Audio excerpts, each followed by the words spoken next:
தேவனுடைய நாமம் மகிமைப்படுவதாக. இந்த இணையவழியான காணொளியின் மூலம் உங்கள் யாவரையும் சந்திப்பதிலே மிகுந்த மகிழ்ச்சி அடைகிறேன். நம்முடைய தியானத்திற்கு மத்தேயு 5ஆம் அதிகாரம் 5வது வசனம், சாந்த குணம் உள்ளவர்கள் பாக்கியவான்கள், அவர்கள் பூமியை சுதந்தரித்துக் கொள்வார்கள் என்று நாம் வாசிக்கின்றோம். நம்முடைய ஆண்டவராகிய இயேசு கிறிஸ்து மலை பிரசங்கத்திலே தன்னுடைய சீசர்கள் அநேகத்திலான ஜனங்கள் மத்தியிலே இந்த காரியத்தை குறிப்பிடுகிறார்.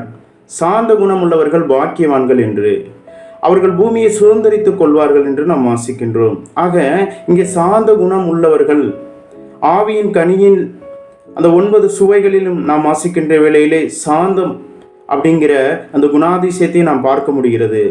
ஆகவே இந்த சாந்த குணம் அப்படிங்கிற அடிப்படையில் நாம் சிந்திப்போமானால், இந்த உலகம் ஒரு வரையறை கொடுக்கப்பட்டு இருக்கிறது. இப்போ சாந்த குணம் உடையவர்கள் அவர்கள் எப்பொழுதும் கோபப்பட மாட்டார்கள், அவர்கள் மென்மையாக இருப்பார்கள், அவர்கள் எந்த விதமான எதிர்ப்பும் அவர்களிடத்தில் காண முடியாது, எப்பொழுதும் ஒரு சாந்த சுபாவம் உள்ளவராக இருப்பார்கள் என்று எதிர்த்து பேச மாட்டார்கள், அவர்கள் எந்த சூழ்நிலையிலும் கூட கோபப்படாதவர்களா என்று பல காரியங்கள் உலகம் வரையறை குறிப்பிட்டுள்ளது. ஆனால் நம்முடைய ஆண்டவராய் இயேசு கிறிஸ்து அந்த அடிப்படையிலே தான் குறிப்பிட்டிருக்கிறார் என்றால் அது முற்றிலும் அல்ல என்பதை நாம் புரிந்து கொள்ள வேண்டும் பிரியமானவர்களே.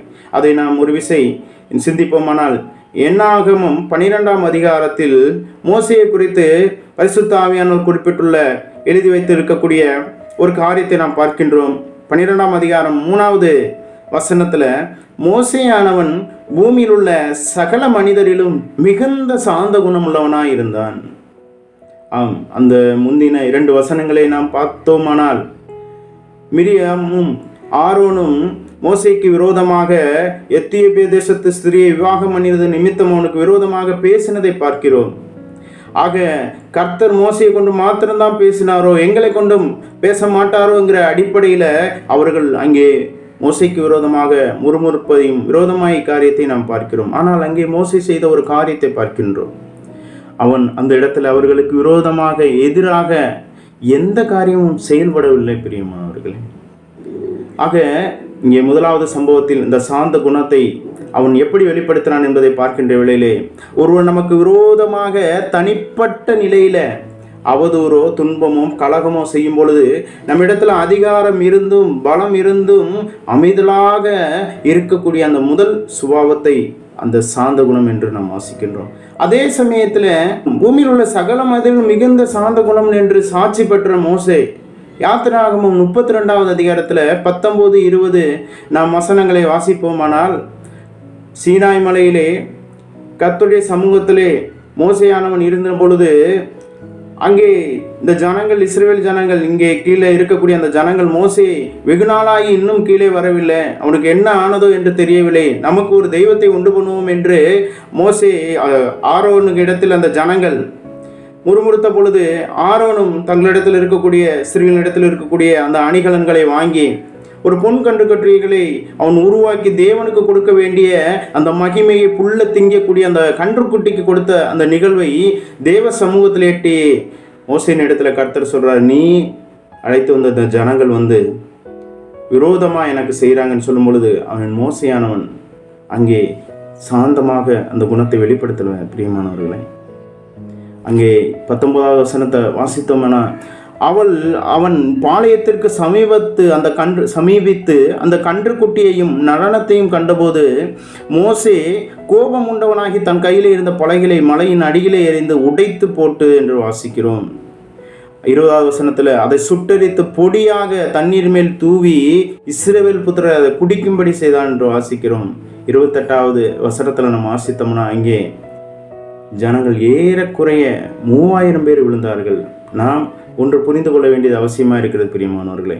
தனக்கு விரோதமாக தனிப்பட்ட நிலையில் அவதூறு அந்த பரப்பிய நிலையில் அதனை கர்த்தரிடத்தில் ஒப்புவித்து அமைதலாக இருந்த அந்த முதல் காரியத்தையும், அதே சமயத்தில் கர்த்தருடைய காரியம் என்று வருகின்ற வேளையிலே அமைதலாக இல்லாமல் பக்தி வைராக்கியத்திலே வெகுண்டெழக்கூடிய காரியத்தை நாம் பார்க்கின்றோம்.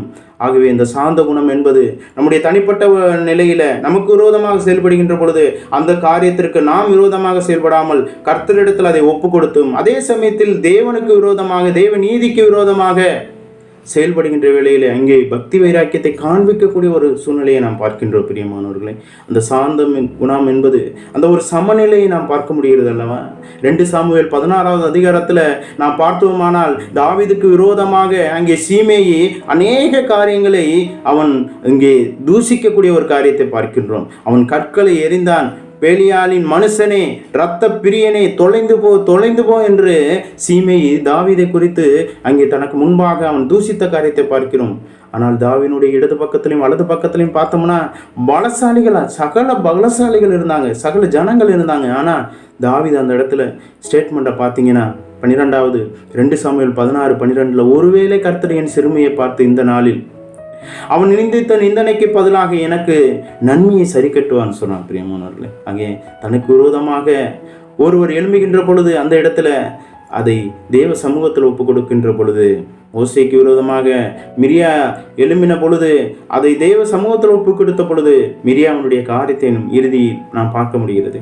அதே போல சீமேனுடைய காரியத்தை நாம் பார்க்க முடிகிறது பிரியமானவர்களே. அதே தாவீது 1 சாமுவேல் 17 பெலிஸ்தீனியாகிய கோலியாத்து தேவனுக்கு விரோதமாக, தேவ ஜனங்களுக்கு விரோதமாக தேவனை நிந்தித்த பொழுது அங்கே தாவீது அமைதலாக இருக்கவில்லை பிரியமானவர்களே. 1 சாமுவேல் 17:26 வாசிக்கிறேன். ஜீவனுள்ள தேவனுடைய சேனைகளை நிந்திக்கிறதற்கு விருத்த சேதனம் இல்லாத இந்த பெலிஸ்தீன் எம்மாத்திரம்? அந்த தேசமே பயந்து கொண்டது, அந்த ராஜா பயந்தார். ஆனாலும் தாவீது தனக்கு வருகின்ற தன்னுடைய தனிப்பட்ட நிலையில தனக்கு விரோதமாக சீமையை தூஷித்த போது அமைதலாக இருந்த அதே தாவீது இங்கே தேவனுடைய நாமத்துக்கு விரோதமாக ஒரு காரியம் அங்கே வருகின்ற பொழுது அவன் அமைதலாக இருக்கவில்லை. ஆகவே அவன் இந்த சாந்த குணம் அந்த இடத்துல அந்த சமநிலை பிரமாணத்தை நாம் பார்க்க முடிகிறது பிரியமானவர்களே. ஆகவே மத்தேயு 11 சாந்த குணத்தின் ராஜாவாக நம்முடைய ஆண்டவராகிய இயேசு கிறிஸ்து இங்கே மத்தேயு 11:29 நாம் பார்க்கின்றோம். நான் சாந்தமும் மனத்தாழ்மையுமாய் இருக்கிறேன் என்று வாசிக்கின்றோம். ஆக நாம் புரிந்து கொள்ள வேண்டியது, நம்மிடத்தில் எல்லா வல்லமையும் எல்லா பலமும் எல்லா காரியமும் இருந்தும் கூட அந்த இடத்துல அதை செயல்படுத்தாமல் தன்னுடைய தனிப்பட்ட நிலைக்காக அதை செயல்படுத்தாமல் இருக்கக்கூடிய அந்த நிலையை நாம் புரிந்து கொள்ள வேண்டியது அவசியமாக இருக்கிறது பிரியமானவர்களே. மத்தேயு 21வது அதிகாரத்திலே நாம் வாசிக்கின்றோம், தேவாலயத்திலே அங்கே விற்கிறவர்களும் கொள்ளுகிறவர்களும் யாவரையும் வெளியே துரத்தி காசுக்காரருடைய பலகைகளை புறா விற்கிறவர்களையும் ஆசனங்களையும் கவிழ்த்து போட்டார் நம்முடைய ஆண்டவர். என்னுடைய வீடை, ஜெப வீடை நீங்கள் கள்ளர் குகையாக்கிறீர்கள் என்று அங்கே அவருடைய கோபத்தை நாம் பார்க்கின்றோம். தேவனுடைய நீதிக்கு விரோதமாக, தேவனுக்கு விரோதமாக ஒரு காரியம் வருகின்ற பொழுது நம்முடைய ஆண்டவராய் இயேசு கிறிஸ்து அந்த இடத்துல பொறுமையாக இருக்கவில்லை.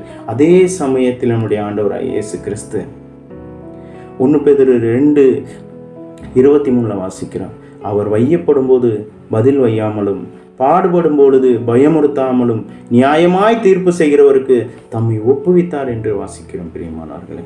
ஆகவே அந்த காரியத்தை தனிப்பட்ட முறையில் தன்னிடத்தில் எந்த பாவமும் இல்லாத பொழுதும் தன்னிடத்தில் எந்த விதத்திலையும் அவருக்கு பாவம் செய்யாதவராக, பாவத்தில் பிறவாதவராக, பாவத்தில் வளராதவராக, பரிசுத்த கண்ணராக இருந்த ஆண்டவர் மீது அங்கே தூசணங்களும் பொய் குற்றச்சாட்டுகளும் தனிப்பட்ட நிலையில் தனக்கு வருகின்ற பொழுது அவர் எந்த விதமான மாறுத்தரம் செயல்படாத காரியத்தை பார்க்கிறோம் பிரியமானவர்களே.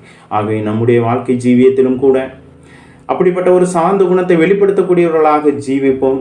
தேவனுடைய நாமம் மகிமைப்படட்டும்.